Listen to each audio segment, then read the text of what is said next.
જે ડંકી રૂટ છે તેની ખૂબ ચર્ચા થતી હોય છે, પરંતુ જે ભાવો આવ્યા છે તે સાંભળીને કદાચ અનેક લોકો છે તેને કહી શકાય કે જે તે સાંભળીને ચોંકી જશે, કારણ કે જે રીતે ભાવ આવ્યા છે કે અમેરિકા મોકલવાનો એક વ્યક્તિનો ભાવ 70 લાખ રૂપિયા છે, કપલને મોકલવાના 1.25 કરોડ છે અને બાળકોને મોકલવાના 1.5 કરોડ છે. તો સર, આ રીતે તે ત્યાં પહોંચાડવામાં આવે છે અને એજન્ટોને 1 થી 1.5 લાખનો ફાયદો થાય છે, અને આ તમામ જે કહી શકાય કે એજન્ટો દ્વારા જે હકીકતો બહાર આવી રહી છે, સર કઈ રીતે જોઈ રહ્યા છો?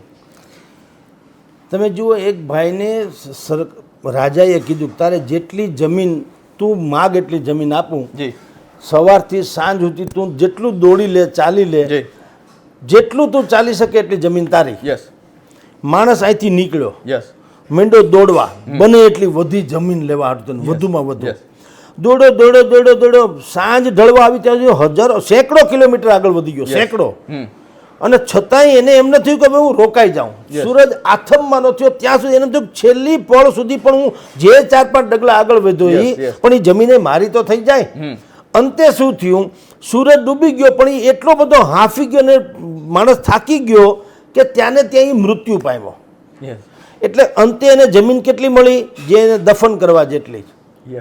એનાથી વિશેષ જરાય જમીન મળી નહીં. આ હાંફો ખોટું. અમેરિકાનો જે આ રૂટ તમે જે કહો છો, ડંકી રૂટ, એ આના જેવો છે, ઝાંઝવાના નીર જેવો. તમે રણમાં હાલો તો તમને એમ લાગે કે સામે છે ને ઈ જે પાણી છે, તમે ઈ જળ, તમે ઈ ઝાંઝવાના નીર, તમે ત્યાં સુધી પહોંચો જાવ તો તમને ઈ આખું તળાવ આગળ દેખાય. તમે હાલ્યા જાવ, અંતે તમે પાણી વગરના મરી ફીટો, પણ ઓલાનો અંત ના આવે. અમેરિકાનો ડંકી રૂટ આવો છે. મોટા ભાગના મહેસાણા ને ઉત્તર પ્રદેશ, મધ્ય ગુજરાતના લોકો જાય છે, અને એની એક સિન્ડિકેટ છે સાહેબ.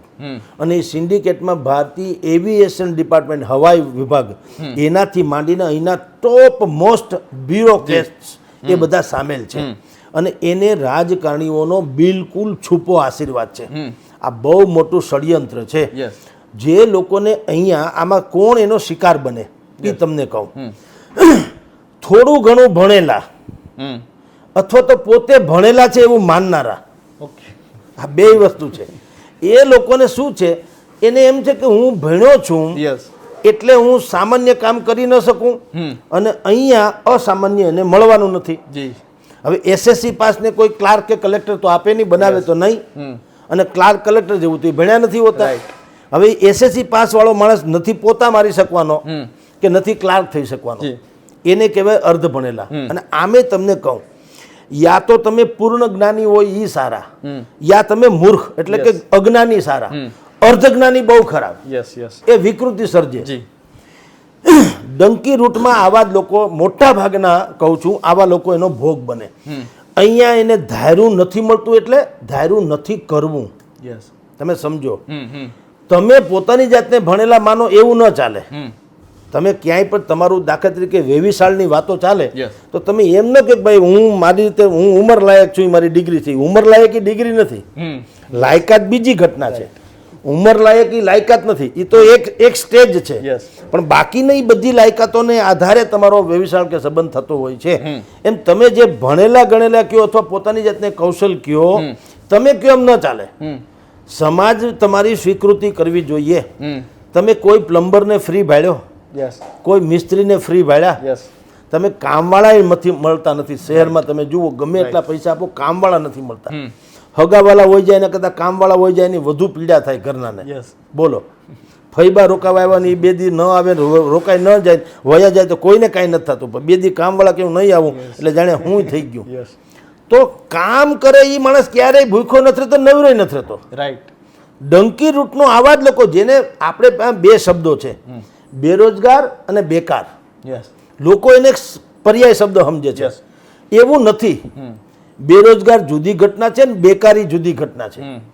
કામ નથી મળતું એ બેરોજગાર કરાય, એને બેરોજગાર ગણાય. કામ નથી કરવું એ લોકો બેકાર. અને બેકાર માટે ક્યાંય જગ્યા ન હોય. અહીંયાની જગતના કોઈ ખૂણે બેકાર માટે કોઈ જગ્યા હોતી જ નથી. એ પછી આવો શિકાર બને. એ બધા શિકાર બને, કારણ કે તમે કલ્પનામાં રાચતા હો.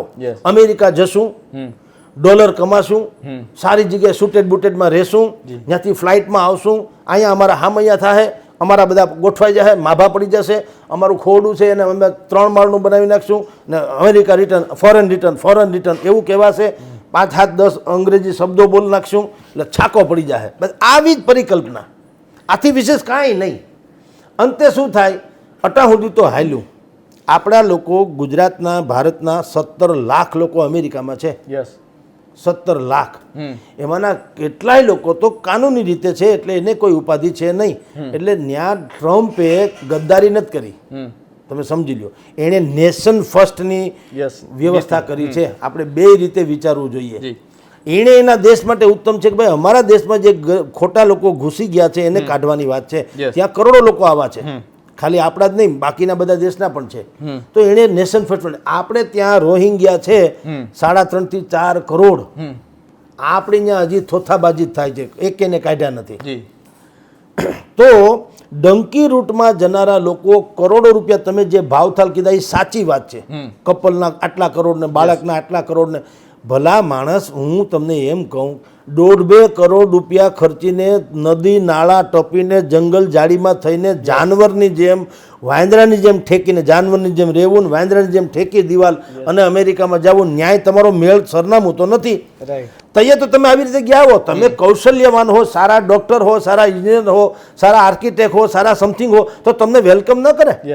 કૌશલની કોને જરૂર નથી, પણ તમે છો જ એ ટાઈપના કે તમારે વંડી ઠેકીને તો જવાનું છે, અને પણ કરોડો ખર્ચીને, અને કરોડો ખર્ચીને. ભલા મને 1.5 કરોડ ન્યા ખર્ચો એને કરતા મહેસાણામાં કે તમે ઉત્તર ગુજરાતના કોઈ ગામમાં સોડા સેન્ટર માંડો કે ફલાણું કરો, યા તો ગમે તે. આ તો હું એક્ઝામ્પલ આપું છું.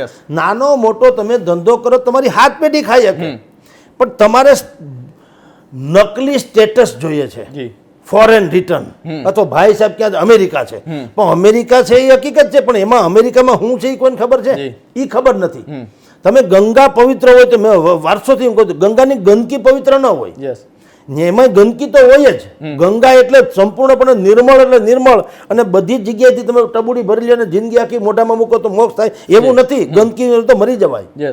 હમણાં જ આવ્યું અત્યારે જે ડૂબકી હાલી રહી છે મહાકુંભમાં, તો સાયન્ટિફિકલી થયું કે ભાઈ આમાં જે છે શુદ્ધતા નથી જળવાતી. જોકે લાખો લોકો, કરોડો લોકો નાયા છે એટલે. તો સવાલ એ છે કે તમે અમેરિકામાં તમારે અહીંથી કયો છો છાકો પાડવા હાટું કુટુંબ કબીલામાં, મારો છોકરો તો અમેરિકા છે ને, અમેરિકા છે ને, પણ અમેરિકા હું તમે વિડીયો કોલ કરો લ્યો ખબર પડે. તમે જોજો નહીં કરાવે, મોટા ભાગના ફોન કરાવશો, વિડીયો કોલ નહીં કરાવે કે આ મારો ભાઈ શું કરે. પોતા મારતો હોય, બૂટ સાફ કરતો હોય, ગાડી સાફ કરતો હોય. ત્યાં હોટેલ ને મોટેલ જે છે, મોટેલમાં શું છે, ત્યાં કર્મચારી મળતા નથી. આપણે ત્યાં તમે જુઓ, ગુજરાતમાં, સૌરાષ્ટ્રમાં, રાજકોટથી માંડીને બધી જગ્યાએ તમે જોજો, આપણે ત્યાં હોટલમાં નેપાળી લોકો, બિહારી લોકો એવા મળશે. આમ તમે એમ કહો કે ગુજરાતમાં બેરોજગારી છે તો બહારથી કાં લાવવા પડે મજૂર? આ કોરોનામાં તમે જો ગાડીઓ ભરી ભરીને બિહારમાં ગયા, ચક્કા જામ થઈ ગયો, એટલે કરોડો લોકો, તમે કલ્પના કરો, 6.5 કરોડની આપણી વસ્તી, એમાં 1.5 કરોડ લોકો બહારના તો નોકરી ધંધા મેળવીને રોટલા ખાય છે. જો તમારા દેશમાં કે તમારા પ્રદેશમાં બેરોજગારી હોય તો બહારના લોકોને રોજગારી ક્યાંથી મળી જાય? મૂળ એને કામ કરવું છે ને તમારે નથી કરવું.